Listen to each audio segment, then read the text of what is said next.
Umawit sa kagalakan ang lahat ng mga bansa. Si Yahweh ay papurihan, paglingkuran siyang kusa. Lumapit sa presensya niya at tumawit na may tuwa. O si Yahweh ay ating Diyos. Ito'y dapat na malaman. Tayo'y Kanya, Kanyang lahat. Tayong lahat na nilalang. Lahat tayo'y bayan niya, kabilang sa Kanyang kawan.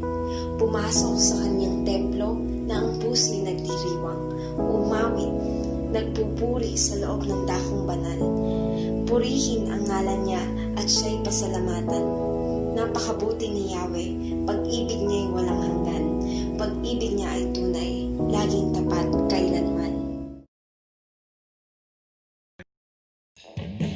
Isang mapagpalang umaga po sa bawat isa. Akin po inaanyayahan ang bawat pamilya sa kanilang mga tahanan na sama-sama po nating sambahin ang ating Panginoon.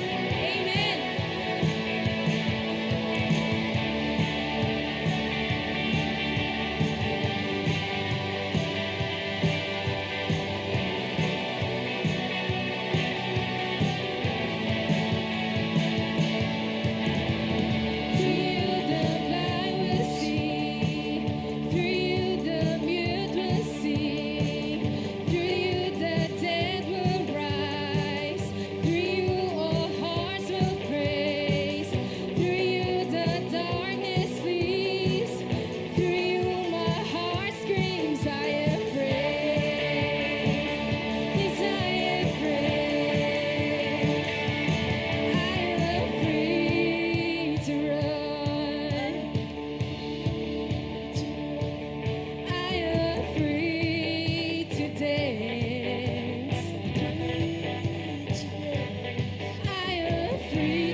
oceans rise, my soul rests in your embrace, for I am yours. You are mine.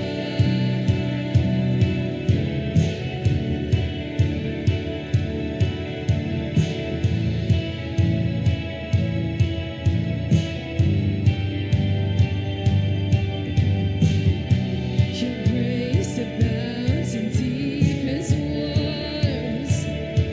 Your sovereign hand will be my guide. Where feet may fail and fear surrounds me, you've never failed, and you won't start now. So I will call upon your name and keep my eyes above the waves.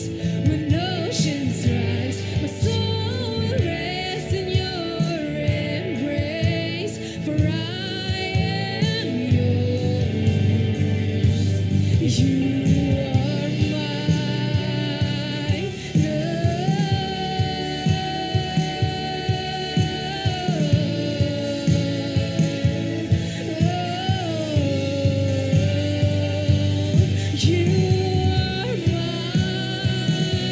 You are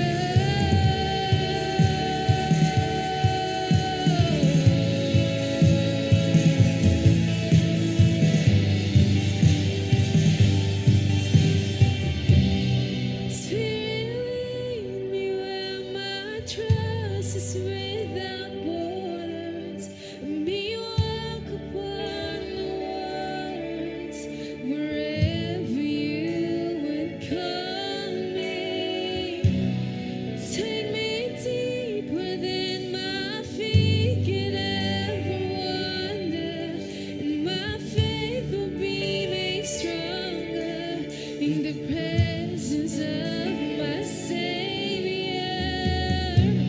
Spirit, lead me where my trust is without borders. Let me walk upon the waters wherever you would call me. Take me deeper than my feet could ever wander, and my faith will be made stronger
Dakilang Diyos na makapangyarihan sa lahat, Diyos na lumikha ng langit at lupa, lumalapit kami sa iyo para sa aming bayang Pilipinas, sa gitna ng panganib ng COVID-19 na wala pang lunas.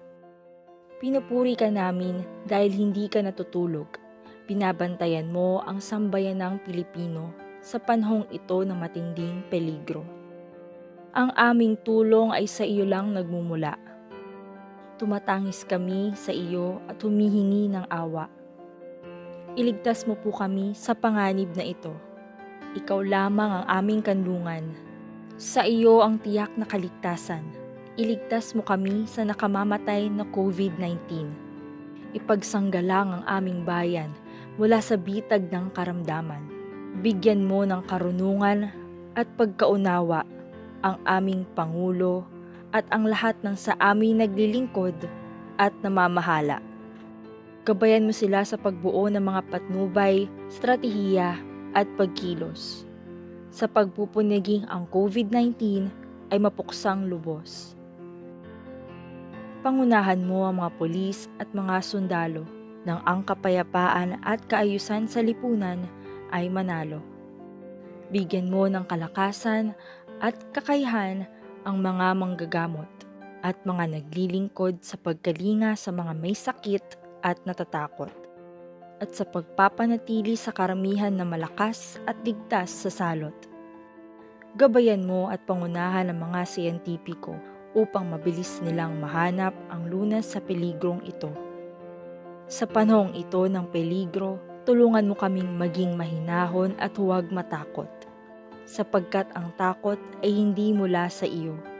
Ipinagkaloob mo sa amin ang pananampalataya, ang pag-asa at pag-ibig.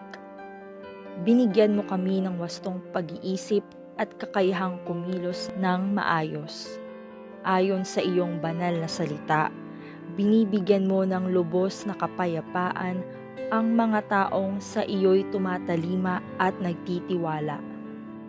Panalangin namin sa gitna nitong pandemic ng COVID-19, pagkaisahin mo sa iyong pag-ibig ang sambayanang Pilipino. Buklurin mo kami sa kapayapaang sa iyo lamang nagmumula. Ipagkaloob mo sa amin ang tunay na pag-asa. Pagalingin mo nawa ang hidwaan sa aming bayan, at igawad mo sa amin ang iyong biyaya at kalakasan. Ito'y aming dalangin ng may lubos na pagtitiwala kay Hesukristo na ating Panginoon na tagapagligtas. Amen.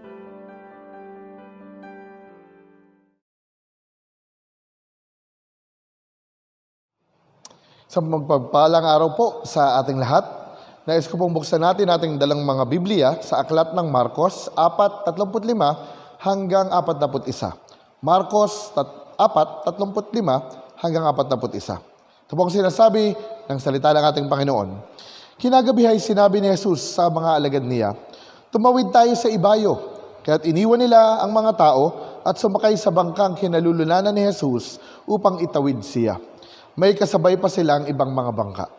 Dumating ang malakas na unos, hinampas ng malalaking alon ang bangka, ano pat halos mapuno ito ng tubig. Si Jesus na may nakahilig sa unan, sabay hulihan ng bangka at natutulog. Ginising siya ng mga alagad, "Guro," anila, "di ba ninyo alintana? Lulubog na tayo." Bumangon si Jesus, iniutos sa hangin, "Tigil!" At sinabi sa dagat, "Tumahimik ka." Tumigil ang hangin at tumahimik ang dagat. Pagkatapos sinabi niya sa mga alagad, "Bakit kayo natatakot? Wala pa ba kayong pananalig?" Sinidlan sila ng matinding takot at panggigilalas at nagsabi sa isa't isa, "Sino nga kaya ito?" At sinusunod maging ng hangin at ng dagat. Pinagpala po ng Panginoon ang pagkabasa ng kanyang mga salita. tayo po'y sandaling yumuko, tayo manalangin. Aming Ama, maraming salamat po sa inyong kabutihan at sa inyong katapatan. Salamat sa isang linggo ng pagpapala at pag-iingat. At muli, salamat dahil meron kaming kalayaan na kayo'y sambahin at papurihan. Dalangin po namin na pagharian mo kami sa sandaling ito. Bagamat kami nasa kanya-kanyang mga tahanan, katagpuin mo po kami, Panginoon. Naway maranasan namin ang inyong kapangyarihan at mamalas namin ang inyong kadakilaan sa aming kalagitnaan, Panginoon. Purihin ang inyong dakilang pangalan. Ito po ang dalangin namin sa matamis na pangalan ni Jesus. Amen. Pag pinag-usapan po ang bagyo, lalo na po sa ating mga Pilipino, ay pamilyar po tayo at sanay tayo dito dahil ayon po sa Pag-asa ay halos 20 bagyo ang dumaraan o pumapasok sa Philippine Area of Responsibility. At karamihan po sa mga bagyong ito ay nagla-landfall at talagang direktang tumatama sa kalupaan. Kaya po pag pinag-usapan ng bagyo ay nakaka-relate po tayo. At alam po natin ang epekto ng bagyo, alam natin na ang malakas na bagyo ay maraming problema at maraming ari-arian at mga taniman ang napipinsala kapag ito po'y direktang dumaan sa lupa. Alam niyo po, sa Biblia ay meron ding tinutukoy na isang klase ng bagyo. Maliban po sa physical na bagyo o panahon ng bagyo sa kapaligiran, ay meron pong tinutukoy na bagyo ang Biblia. At ito po'y bagyo ng buhay. Ano po ba ang bagyo ng buhay? Of course, alam po natin, ito'y tumutukoy sa mga problemang pinagdadaanan po natin. Minsan, ang bagyo ng buhay ay ang kalamidad na dinaranas natin. O ang bagyo ng buhay ay ang karamdaman na atin pong nararanasan. At madalas, ito po'y mga problema na pinagdadaanan po natin sa buhay. When it comes sa bagyo daw po, ay may 3 klase ng tao. Ano po? Una, ang mga taong dumaan na sa bagyo, sila'y nakalampas na sa bagyo, pinagdaanan na nila ito. Ang pangalawa ay ang mga taong kasalukuyan palang dumaraan sa bagyo. Ongoing ang bagyo sa kanila. At pangatlo ay ang future, ang mga taong daraan pa lang sa bagyo. Whether ito man natin po ay tawaging bagyo ng buhay, pagsubok, problema, ay malinaw po ang sinasabi ng Biblia, ito'y tiyak na darating sa buhay ng isang tao. Ikaw man ay mananampalataya, ikaw man ay hindi mananampalataya, darating ang panahon ng pagsubok, panahon ng problema, bagyo ng buhay sa iyo. Yan po'y tiyak. Yan ay tiyak. At naniniwala po ako na sa mga sandaling ito, ang bawat isa sa atin ay dumadaan sa kanya-kanya nating bagyo ng buhay. Of course, sa kalahatan, ang kasalukuyang pinagdadaanan po nating bagyo ay ang COVID-19 pandemic na ito. At hindi lamang po ang bansang Pilipinas o tayo mga Pilipino ang dumaranas nito.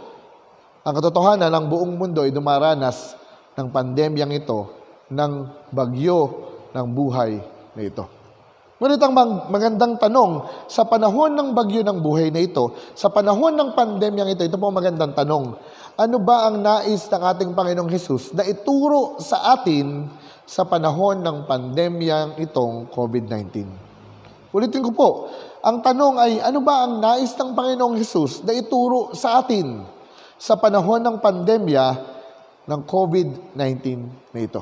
Dahil naniniwala po tayo, everything happens for a reason. At anumang bagay na pinagdadaanan po natin, ito man ay mabuti o ito man ay nakakalungkot o masama, ay ito'y pinahihintulutan ng Panginoon dahil may layunin at may nais ituro ang Diyos sa atin. So sa panahon ito ng COVID-19, ano po ba ang gustong ituro ng Panginoon sa atin? Balikan po natin ang storya na binasa natin kanina sa Mark chapter 4 o sa Marcos chapter 4 kung saan kasama ng ating Panginoon ang kanyang mga alagad at dito po dumanas sila ng literal na bagyo. Pero tingnan po natin ang mga prinsipyong gustong ituro ng Panginoon sa pamamagitan ng literal na bagyo na panahon sa kasalukuyan nating pinagdadaanan na bagyo o pandemya ng COVID-19. Ano po bang gustong ituro ng Panginoon? Simulan po natin ito sa una. Alam niyo po, ang unang gustong ituro ng Panginoon, una sa mga alagad, sa kanilang pinagdaanan sa gitna ng lawa ay ito. Nais ng Panginoong Hesus na ipaalala na siya ang Diyos. Sa panahon ng problema, sa panahon ng pagsubok, alam niyo po, unang nais ituro ng Panginoon, ipaalala sa atin na siya ang Diyos. Hindi lamang sa Diyos, siya ang Diyos na totoo, siya ang Diyos na dakila, siya ang Diyos na makapangyarihan, siya ang nag-iisang Diyos. Tingnan po natin ang story. Sabi po dito, kinagabihay sinabi ni Jesus sa mga alagad niya, tumawid tayo sa ibayo. Kaya't iniwan nila ang mga tao at sumakay sa bangkang kinalulunanan ni Jesus upang tumawid siya. May kasabay pa silang ibang mga bangka. And then after that, sabi mo 37 verse, dumating ang malakas na unos, hinampas ng malaking alon ang bangka, ano pat halos mapuno na ito ng tubig. At alam po natin kung anong nangyari later on, but tingnan muna po natin ito. Napakagandang tanong. Nang habang nakasakay ang ating Panginoong Hesus sa bangka, kasama ang kanyang mga alagad, patawid doon sa lawa. Ito mga magandang tanong. Alam ba ni Jesus na may darating na bagyo nung panahong ito? Alam ba ni Jesus na may bagyong darating? Of course, ang sagot po dyan is a big yes. Alam niya may darating na bagyo. Bakit po? Dahil walang lihim sa ating Panginoon because He is all-knowing. Sabi nga po ng John chapter 16 verse 30, sabi ng mga alagad ngayon, alam na po naming, alam ninyong lahat ng bagay. Hindi kailangan tanungin pa kayo ni numan. Dahil dito, naniniwala po kaming kayo'y mula sa Diyos. Alam ninyo ang lahat ng bagay. Alam ng ating Panginoon na darating ang bagyo. Pero, tingnan po natin. Anong gustong ituro ng Panginoon kung bakit hinayaan niya na bagamat alam niya darating ang bagyo, ay nagpatuloy siya sa paglalayag at pagtawid. Nung nandun na po sila sa kalagitnaan ng lawan, sabi mo doon, may malakas na unos na dumating at hinampas sila ng malalaking alon. At ang sabi po doon, natakot ang mga alagad. Of course, sino naman po ba ang hindi matatakot? Kung maranasan mo na hinahampas na ng malalaking alon ang inyong bangka at malapit na itong lumubog. Sino ba naman ang hindi matatakot? Di po ba? Pero ang tanong, dapat ba na matakot ang mga alagad? Remember, kasama nila ang Panginoon. Pero tingnan niyo po ito, bakit ba walang dapat ikatakot ang mga alagad kahit sila'y sumalubong sa bagyo o sila'y nasa gitna ng problema, pagsubok o pandemya man? Tatlong bagay po ito. Hindi sila dapat matakot. Bakit? Una, dahil si Jesus ang nag-utos sa kanila na tumawid sa lawa papunta sa kabilang pangpang.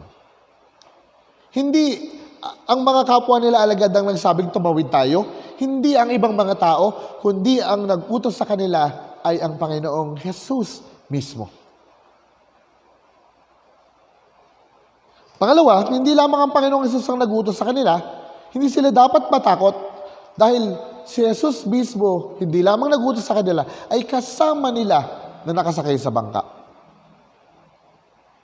At pangatlo, hindi sila dapat matakot sa kabila ng malalaking alon na humahampas sa kanila, sa kabila ng malakas na hangin na humahampas sa kanila. Kahit sila malapit ng lumubog o kahit lumubog man sila, ay hindi sila dapat matakot. Bakit po? Dahil habang nangyayari ang lahat ng ito, ang ating Panginoong Hesus ay payapa na nakasakay at nakahilig, natutulog sa bangka. Ano mong ibig sabihin? Ibig sabihin, wala silang dapat ipangamba. Dahil ang kapayapaan ay nasa ating Panginoon. Alam niyo po, isa lang ang bagay ang tinuturo ng Panginoon sa mga alagad sa time na ito. Ito ang magpakatatag sila sa kanilang pananalig sa ating Panginoong Hesus. At kilalalin nila na ang kanilang kasama na si Hesus ay ang totoong Diyos, ang dakilang Diyos. Kaya't wala silang dapat ikatakot anuman ang kanilang kaharapin, anuman ang kanilang saungin, anuman ang kanilang maranasan. Bakit? Dahil si Jesus ay kasama nila. Nakasakay sa bangka at payapa na nandoon. At ganoon din po, ang nais na mensahe at ituro sa atin ng Panginoon sa mga panahong ito ng pandemya. Tatanungin ko po kayo, alam po ba ng Panginoong Jesus na darating ang COVID-19 pandemic? Alam po ba niya na makakaranas tayo ng ganitong quarantine Alam po ba niya na mahihinto ang on-site gathering ng church? Alam po ba niya na maraming mamamatay dahil sa COVID-19? Maraming mawawalan ng trabaho? Maraming mahihirapan? Alam po ba niya? At katulad ng sagot natin kanina, ang sagot po, it's a big yes. Alam ito ng Diyos. At katulad ng mga alagad, hindi dapat tayong mangamba, kapatid. Hindi ka dapat matakot. Hindi ka dapat panghinaan ng loob. Bakit? Dahil katulad ng ginawa ng Panginoon sa mga alagad, alam niya ang lahat ng ito at higit sa lahat, si Jesus na nag-utos at kasama ng mga alagad nung panahon na iyon ay ang parehong ating Panginoong Jesus na kasama din natin ngayon na mag-iingat at sasama sa atin. Bakit po? Dahil siya ang Diyos na dakila.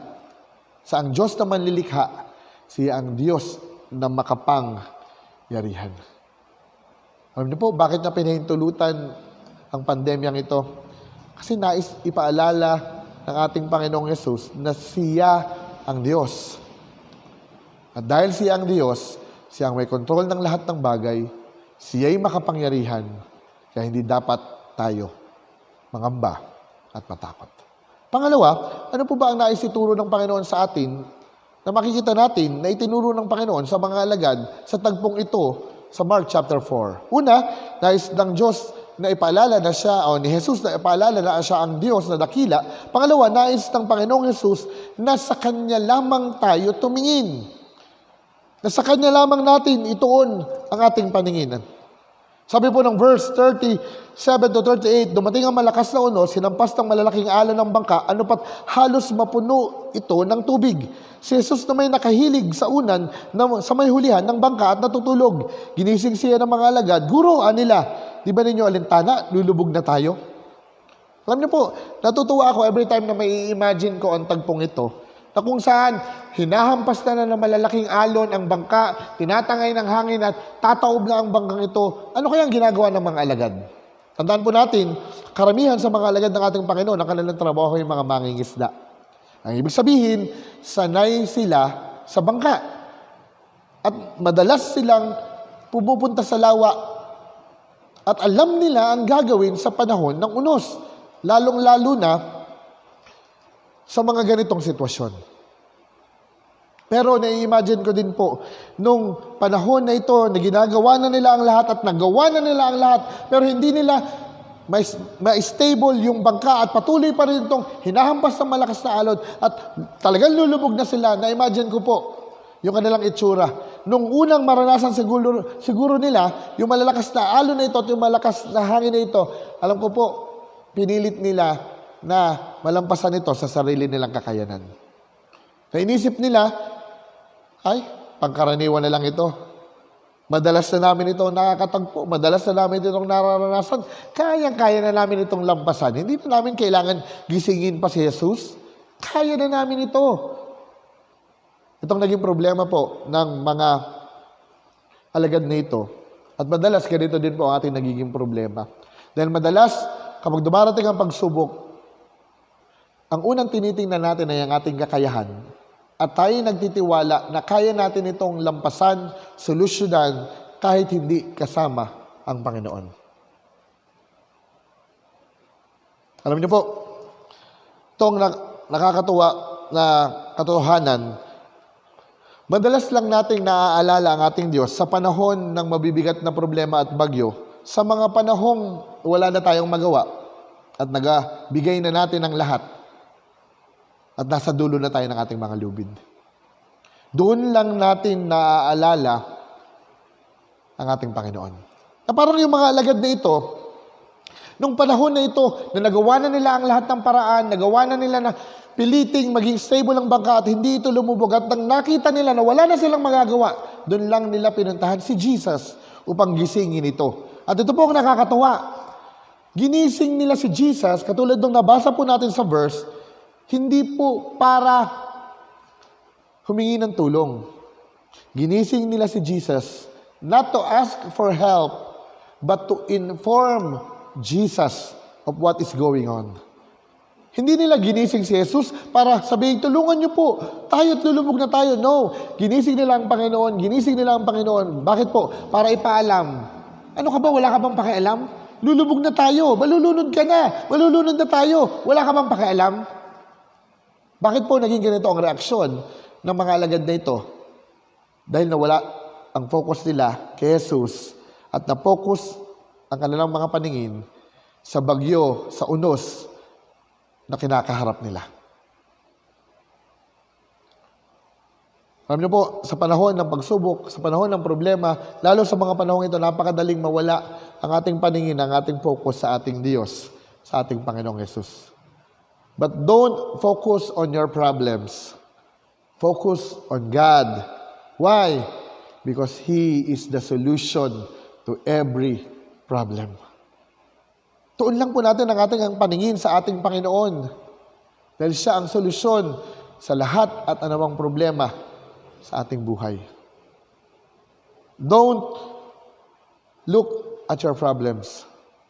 Fix your eyes and start looking to Jesus, the author and perfecter of our faith. Kapatid, maaaring ito ang ipinapaalala sa atin ng Panginoon sa mga sandaling ito ng pandemya. Una, tandaan mo siya ang Diyos na makapangyarihan kaya walang imposible sa Kanya. Pangalawa, tigilan mo ng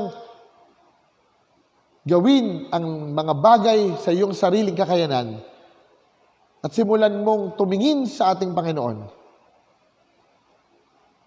Sa ating Panginoon na handang tumulong at magbigay ng katagumpayan sa atin.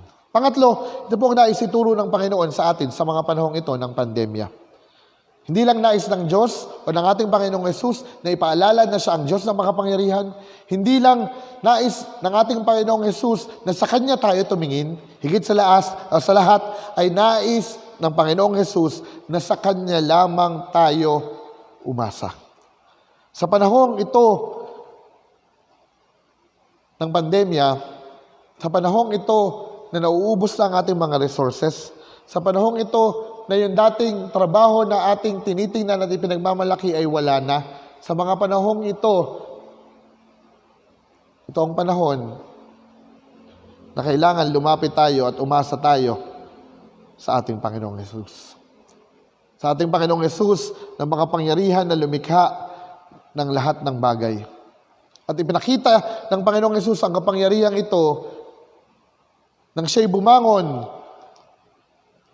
at pinatigil ang alon at pinatigil ang hangin.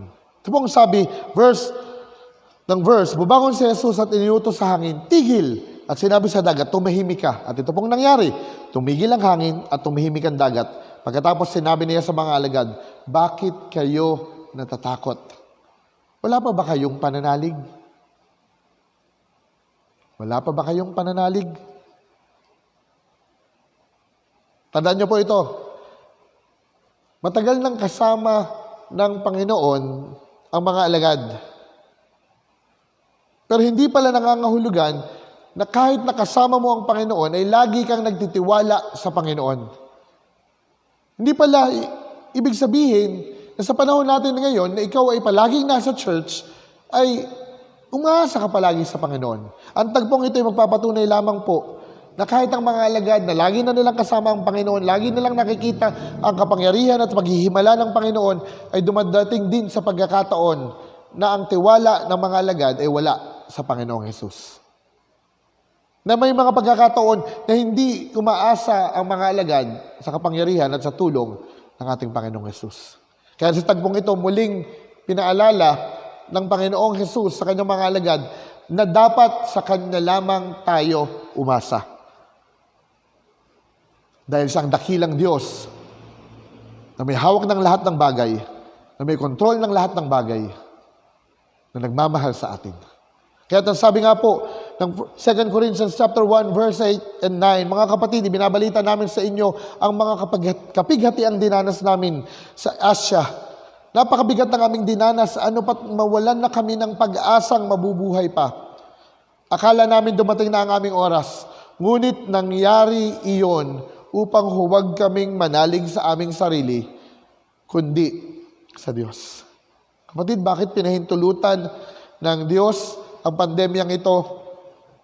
Upang wag tayong manalig sa ating sariling kakayanan, kundi manalig tayo ng buong puso at katapatan sa ating Diyos na dakila, makapangyarihan ang ating Panginoong Hesus. Alam mo kapatid, ang totoo sa gitna ng bagyo, ng problema, itong pangako ng Panginoon. Una, siya'y nagmamalasakit sa atin. Sa panahong ito ng pandemya, COVID-19, huwag kang magdalawang isip na lumapit sa Kanya. Huwag kang magdalawang isip na ipagkatiwala sa Kanya ang inyong nararanasan at nararamdaman. Bakit? Dahil siya'y nagmamalasakit sa iyo. Unang Pedro 5:7, ipagkatiwala ninyo sa Kanya ang inyong mga alalahanin sa buhay, sapagkat siya'y nagmamalasakit sa inyo. Cast all your cares upon Him because He cares for you. Nagmamalasakit siya sa iyo.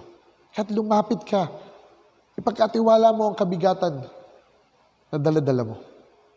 Number 2, hindi lamang siya nagmamalasakit. Sa gitna ng bagyo ng buhay at sa gitna ng pandemyang ito, tandaan mo, ang ating Panginoong Hesus ay ang Diyos na makapangyarihan na makagagawa ng lahat ng bagay.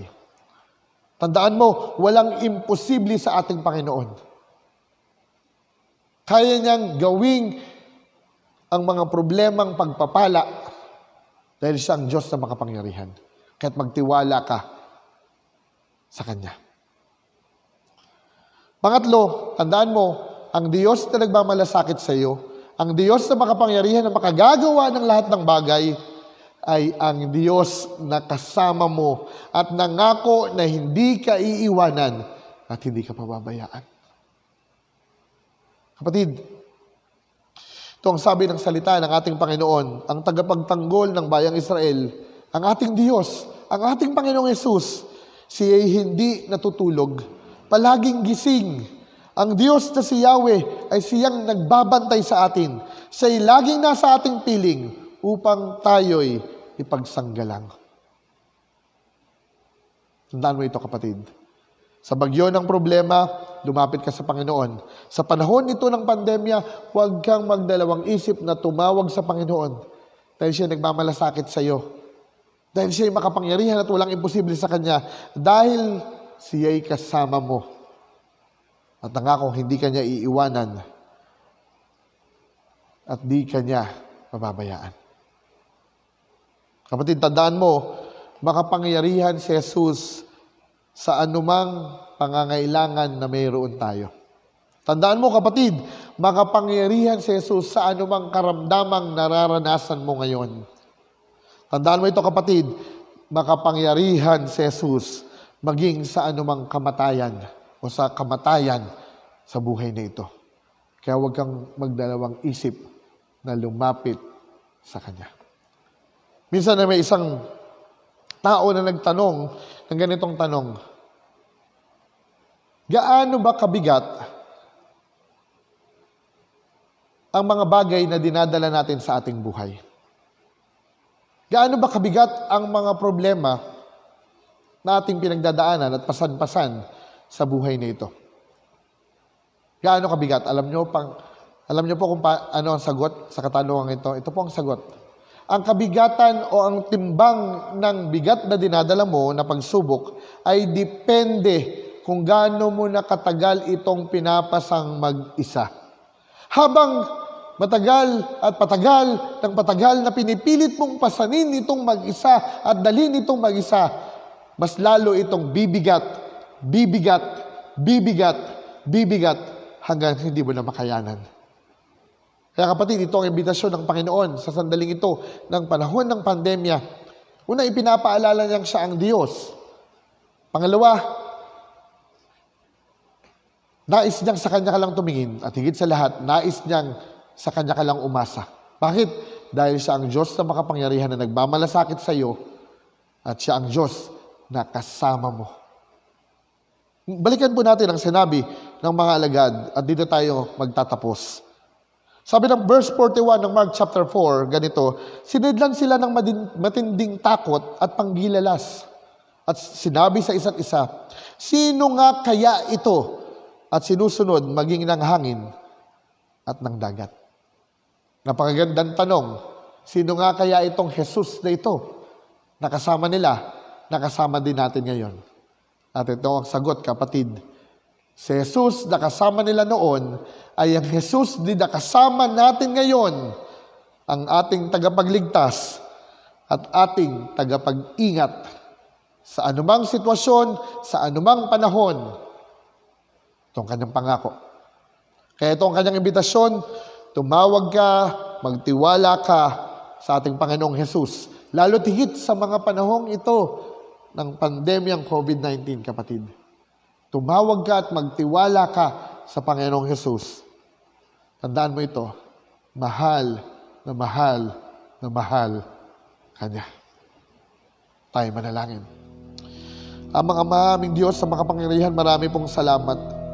Dahil muli, pinaalalahanan mo kami na sa kabila ng mga pinagdadaanan namin pandemya, sa kabila ng krisis na ito, sa kabila ng iba't ibang mga problema, Lord, Ikaw pa rin ang Diyos na hindi nagbabago.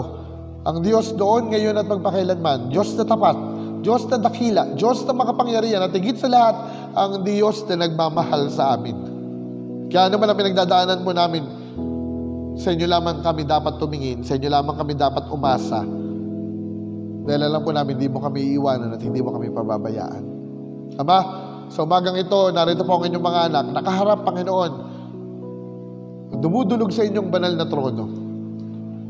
Sama-sama namin ipinagkakatiwala ang mga pinagdadaanan po namin. Sama-sama namin pinagkakatiwala ang bigat na pinapasan po namin. Lord, inaamin po namin, hindi namin ito kayang mag-isa. Kailangan po namin kayo. Kaya't samahan mo po kami, patnubayan mo po kami. Muling iparanas mo sa amin ang kapahingahan. Muling iparanas mo sa amin ang pag-asa na sa inyo lamang po matatagpuan, Panginoon. Gawin mo po ito sa inyong mga anak sa sandaling ito, Panginoon. Lord, we claim this by the blood of Jesus, Lord. Peace, hope, strength, Lord. Sa mga panahong ito ng COVID-19 pandemic, kiniklaim po namin ito na nagmumula lamang, Panginoon, sa aming Panginoong Jesus. Lord, pagharian mo kami, pangunahan mo kami. Dalangin namin, Panginoon, sa makapangyarihang pangalan ng aming Panginoong Jesucristo, namin tagapagligtas. Amen. Amen.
Your grace abounds in deepest waters.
Muli po tanggapin natin ang pagpapala ng ating Panginoon. Ngayon tanggapin ninyo ang pagpapala at ang mga biyaya ng Panginoon. Sa makanya ang kapurihan, kalawalhatian at ang kapangyarihan, noon, ngayon at magpakailan paman, sa pangalan ng Ama, ng Anak at ng Banal na Espiritu. Amen. Amen. Purihin po ang Panginoon. Muli po isang mapagpalang araw po sa ating lahat. God bless po. Keep safe everyone. God bless and have a blessed week. Praise the Lord.